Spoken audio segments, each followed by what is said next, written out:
CC and Faramis against the Kalea. Valentina, you know what? Never mind. Just pick up the Valentina. They're gonna be okay. Another option is to steal away the Selena, but that might not be the best case scenario for Aurora. But they did. You know what? They actually played Ranger and Selena so many times before. Ranger, Selena, yeah. Yeah. So. The falling stars. Oh, the Novaria. Phobius maybe for Edward in this scenario against Yi Senshin. Yep. Okay. Playing the vision game, man. Very tricky. This is the scenario. range game that Aurora is playing Exactly. I don't want the Valentina if that's the case. Here. So then what does Prince play? What? Selena. Does he just go Selena? What else is there to play? Because they need range. There's no far side. You cannot go Eve here. It will not be. It will not be good. Okay. You need a good combo with this. It's gonna be weird, but yeah, maybe just the Selena. There's really no other option here, I think. Yeah. Valentina? Is Valentina even good? I don't know if I would want the Valentina here, No, man. it's just Selena, right? Because you're just taking what? Glorious Pathway? That's basically And it. everyone's like almost melee. There you go. Okay, that's what we expected. All right. Prince gets his Selena. That's good. Because you got to play against this vision game, man, that Aurora is going to have. Like, they have that advantage right now. Okay, so this is ONIC Philippines is still ended up with the Selena. I thought they will be a better fourth pick here so that they can choose the Kirk hero. The Lapu-Lapu does not serve so much here for the side of ONIC Philippines. I wonder how they will use it. Because if you think about the heroes of Aurora, only the Granger is threatened by the Lapu-Lapu. So for the third time, I think I would favor Aurora's draft here. Your favorite Aurora's draft here? Yes. How about you, Brig? Maybe it's just because of MSC, but like I am really excited whenever I see a Yi Sun-Shin Selena together. Okay. The only difference is, again, it is not entirely a fighter gold lane, so might be a bit different, but yeah, we'll see how it goes. We'll see exactly what happens here. It's Game 3 to finish our triple header Saturday. To Mobile you guys can Legends. let us know who you think's going to win this one. Will it be Aurora or ONIC Philippines that take Game 3, take the series here in their second bout of the regular season? Let us know down below. Now, looking at this, we'll take a look at the emblems here in just a second as well. And again, mind you, this map is Broken Walls. This could play a big part in this Game 3 as well, especially for some of these angles that even both junglers might be able to take. Let's go quite low. Oh my goodness! Oh, and he held on to the flicker too earlier. Yep. My guy. Okay. At least he didn't use anything. Everybody's just min-maxing all of the min-maxing. Just all the min-maxing min-max. Yes, sir. Yes, sir. Yes, sir. I wonder though, because I think among all of the heroes that are here, only the Hylos likes the broken walls. Oh, and speaking of the high loss, he might just get picked off here. Okay. It's first blood for Super Prince, and if you're Aurora, that's not the start you want. My guy is 3-0 on the Selena, and that's why we say Super Prince's Selena is a menace to deal with. And with these broken walls, man, I mean, think about it too, even for Super Prince, on what he can do with these extra openings here. Okay, so between Lancelot as well as the Yi Sun-Shin likes the broken walls better! Whoa. Such an aggressive start. Mountain Shocker also used. Just forced them out of this jungle creep, but Demon Kite secures it either way. Still, though, that was a flicker used by Brusco. Exactly. How, had it been that they coordinated that better, it would have been good for ONIC because it was like the stun coming up from Brusco in combination with the arrow, but the Super Prince was so far away he couldn't react in time. But then again, you cannot blame Brusco because he already found the opening. Yeah. Opportunities against Aurora, they're not unlimited. Oh, Edward all alone against 3, and the Abyssal Traps are just going to catch him. Brusco takes the kill. It's so hard to move in that scenario. Yeah, they were 3 members down there to deal with Edward. And Turtle's up here. Double lane for the Doming Double. Whose purple buff is that? Oh, Did he actually take? he took it away. That's why King Kong is just level 4. Yeah, he took King Kong's Oh no. buff. That's huge. This That is going is to be their massive. turtle to take. Yeah, they might not contest this anymore. Demon Kite secures it. Astral Echo. Kirk gets to dodge it somehow, but Brusco might get taken down here. Edward gets the kill and uses the bravest fighter just to escape. That was so unfortunate for ONIC. Uh-oh. Oh, Super Prince. Can he get away from this? Broken walls. Broken walls. He got the lethal. Okay. Yeah, he's fine. He's going to be able to get out, get back to lane. Light's just going to go ahead and keep him there. Though. Oh! That's Oh, the never combo. mind. He's not going to be fine. He's not. That's the combo. Oh, my goodness. Oh my god, indeed. Because Aurora, unlike ONIC, they're actually syncing their skills so well. Stun coming out from the Hylos in combination with the Shatter. Yeah. It's actually dealing so much. 1,000 gold lead now for Aurora. This just feels like a different version of the Kimi high loss Oh, yeah. that they did in game number 1. That's right. Only that there's just much more reliable burst output Yeah. to complement those mini stuns that come in from the high loss. Dome is just winning over Kelra so much. 2.4k compared to just a 2,000 gold for Kelra right now. They're even going to be able to kill Edward. I think, you know. Oh my okay. gosh, I would be so annoyed once Good arrow? again. Okay. Another Oh, wow. arrow. Jinxed it. Yeah, I jinxed him. I'm sorry, Edward, but I didn't know if he'd be able to get the kill there. But it makes it work when you got the Super Prince arrows. Like, I feel like for every single player in Aurora, maybe apart from Demon Kite, like, Selena really is just gonna be such a big problem. Especially for Edward, who just constantly has to put himself out there. But even before he gets to do that, Super Prince is already trying to hunt him down together with Kirk, with that decent amount of damage you could expect from a Lapu Lapu. In a game where two mid laners are relying on their skill shots, the team that better supports their mid laner wins it. Yeah.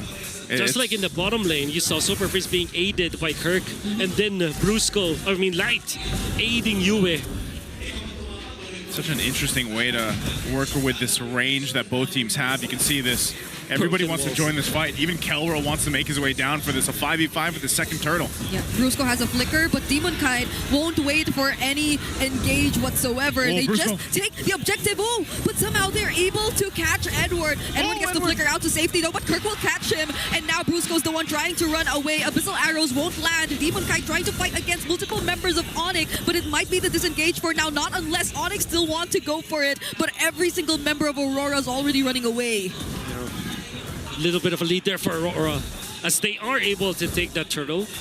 And this is going to be Demon Kite overtaking when it comes to the farm versus the Eastern Chin, which Aurora definitely loves. The fact that they're also giving a lot of farm on Demon Kite right now, 800 gold above Kelra, and there is still a big minion wave that Demon Kite can collect up top. Aurora are just putting the right gold in the right hands here. And this is going to be a very scary early game or mid game for ONIC Philippines. Yeah. Like, Demon Kite's about to lead by almost 1,000 against Kelra. That's right. So that's like a level gap and massive gold leads where we get to see majority of the action down bottom, but then somehow, for some reason, Demon Kite's managing it pretty well. Yeah, this is why, again, with this kind of lineup that they brought, playing with vision for Aurora is their biggest advantage right now. Brusco's going to use the conceal. I'm not sure if he's going to be able to do anything or just go ahead and push off Aurora from this. So, yeah, meanwhile, it's just Kelra kind of catch up a little bit from this point. Really, ONIC doesn't have that much of a choice but just to keep farming and holding on because of the fact that you have to play around your Abyssal Arrows for now, and then later, once you scale up, you'll have that Harith, you'll have even the YSS to an extent too, because they've got a great combination that works with them too. Whether it's the setup from Brusco using the Tsunami Slam. Oh, Kelra, he should be fine on out of here. Uses the Zaman Force, but still gets stunned. Doesn't get hit by the Star Shatter at least, so he still will survive. Not sure if they still want to engage in this fight though. He still has to regain some of his HP back. No glorious pathway for Aurora. They're just fending off the attack, but Demon Cat is a level ahead of King Kong, and there is no Mountain Shocker anymore. So it's going to be much better for ONIC to not fight at this scenario, unless they get a good arrow. Well, they'll just delay it though. They're not letting go. Ultimate's coming online, but Demon Kite's going to go ahead and start this up and try to get the 3 for 3. Brusco might jump in. Conceal once again. Oh, the Tsunami Slam was used right there. Kirk going in all alone, though. Won't get to do much. And Light bought so much time, got so much attention from the members of ONIC. Even though they tried, they couldn't really do anything. That is the part of the stick that breaks this game wide open for Aurora. A 2,000 gold lead, a substantial lead at that. Dominic is now gonna be so difficult to deal with the Purify being used, and then of course with the Sky Piercer. Battle the mid lane. Oh, okay. Little sidestep. They're gonna be fine. Yeah, Yue uses Purify there. Uh-oh. Super Friends. Can he get away from this? Edward trying to chase. Okay. Yeah, he had to burn that flicker down, but this is what we're looking at. I mean, look at the gap here between Kelra and Dominkite. Oh my gosh, that's a lot. 3 core items already in for Dominkite compared to 2. This is looking bleak for ONIC, even when it's just a 2,000 gold lead. I think because of how the draft has played out for both teams, where just a slight lead is already insurmountable for the team that is trailing. Yeah. And Aurora is not gonna run out of steam. You can see the Granger as well as the Lancelot, you know, the natural skill of these heroes, but so is this Novaria. It's gonna be dealing a lot of damage later on. 1-0 and 2. Already up with the glowing wand. I think the next item is gonna be the lantern here for Yue. Yeah, the scaling is great for the Novaria. Again, we've only seen it come picked up a couple times so far throughout the season, but definitely now in this project next, it's come up even in the Roam. It's been played in the Roam. So with that being said, ONIC is in a position where leading into this first Lord, I'd be worried about them if they decide to actually contest it. I don't think they're really in a fighting form. Yeah, it's only a 2,000 gold lead for Aurora, but it's more so about how these team fights are going. And that's why Aurora is just going to go ahead and start it up. But you can see Brusco's in position. They might try to make something happen here, but they got to get through Edward and the rest of this. They tried to deny Demon kind of the opportunity, but they will not succeed. Kelra, though, picks up a kill, and they're still going for it. But then he gets stunned and now taken down alongside Brusco. There was so much effort from ONIC to contest that objective, but it didn't work out. Yeah. Works so badly for ONIC Philippines as Aurora holds their ground. What a good scenario there for Aurora. And the way that they position themselves is so masterful. They might have lost 2 of their tanks, but they already did their job, allowing Demon Kai to get that Lord uncontested from ONIC. That's exactly what Edward and Light had to do. That's their job. They played it perfectly there, and they got themselves the objective. Yeah, and the job that we're talking about, when it comes to Kirk and Brusco, it feels so hard. They have to rely so much on either really having the damage or setting up, and Aurora can just stand in front of them and not care. Yeah. This is the problem playing against a Novaria. Okay. Just baiting. There to help him out. Look, Edward just flickered forward and just stood there like, yeah, go for it, you know, just in case to protect here. But that's the thing. You're playing against Novaria. You're not even safe under your turrets. God. And so what a siege. That siege gets them a couple turrets in advance, but still ONIC will be able to go ahead and maintain most of the rest of these turrets in that tier 2 side. We have to start to look at what can ONIC do to get back control of this game. You know, is it all just a ticking time for Kelra to get where he needs to be? Well, that's one way to deal with this. For ONIC Philippines, they just have to itemize properly, because I think when it comes to the late game scaling, obviously Aurora with the Novaria is going to have a lot of impact in that regard. Kirk will not have as much impact in the late game as the Fulvis would. And then maybe Super Prince with the arrows will always be impactful in any stage of the game. So, when it comes to late game scaling, I still will favor Aurora's composition. But at this point for ONIC, they don't have a choice. They have to fight this in the late game. They just have to concede the following team fights. Just defend from there, wait for Kelra to reach critical mass, and so should King Kong. And then pray that Super Prince lands the stuns in the late game that won't matter. Yeah, Because I feel like they've been relying on at least getting something out of Aurora first before engaging in a fight, unlike Aurora, who gets to just start things whenever they feel like it. That was close.